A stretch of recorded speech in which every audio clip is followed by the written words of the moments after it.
this Wisdom Keeper's message and their story, it says, from as early as I can remember, I was moody.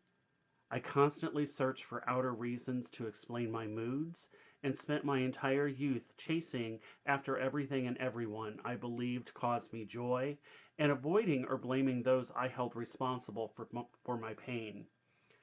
As I matured, instead of longing for superficial feel good opportunities, I yearned to feel personally free, romantically fulfilled, and spiritually enlightened.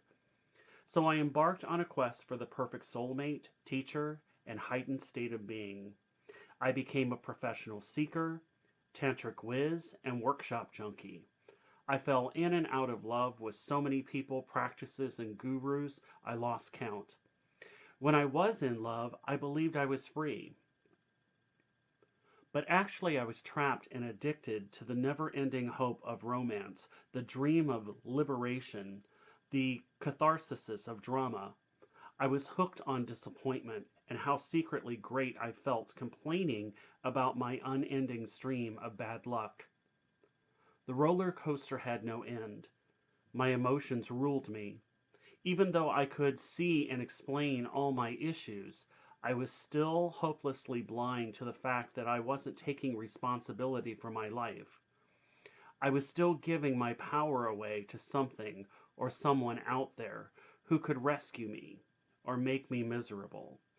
In the end, it was all about me, my love, my awakening, my happiness, my disappointment. It wasn't until I met a woman who saw into the core of my victimization that my heart cracked open. I could no longer hide from her or myself. It was through the intimacy of our relationship that I learned to face my deepest fears and most hidden agendas. For the first time in my life, I rose in love instead of falling, not just with her, but with all of life. I stopped complaining and blaming others.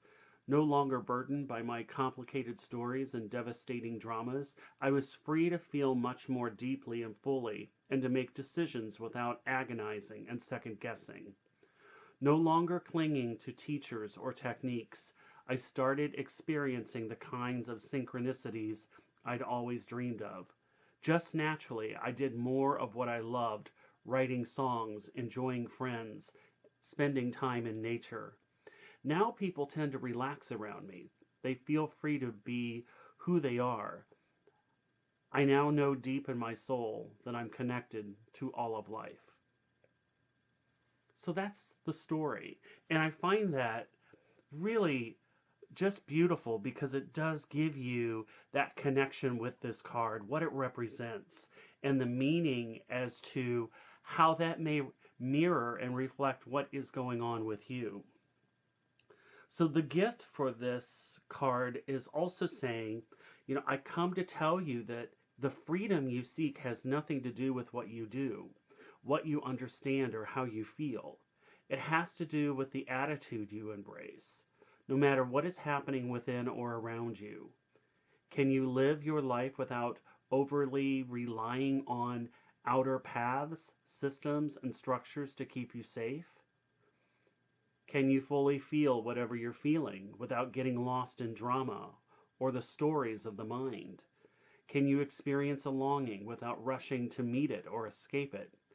Can you find peace during painful moments? Can you embrace not knowing? Can you just simply be? Freedom is yours for the moment you give, and the freedom is yours the moment you give up the thought that someone else is responsible for your life or that you are separate from life. Practice transparency and radical self acceptance, and you will discover your magnificence.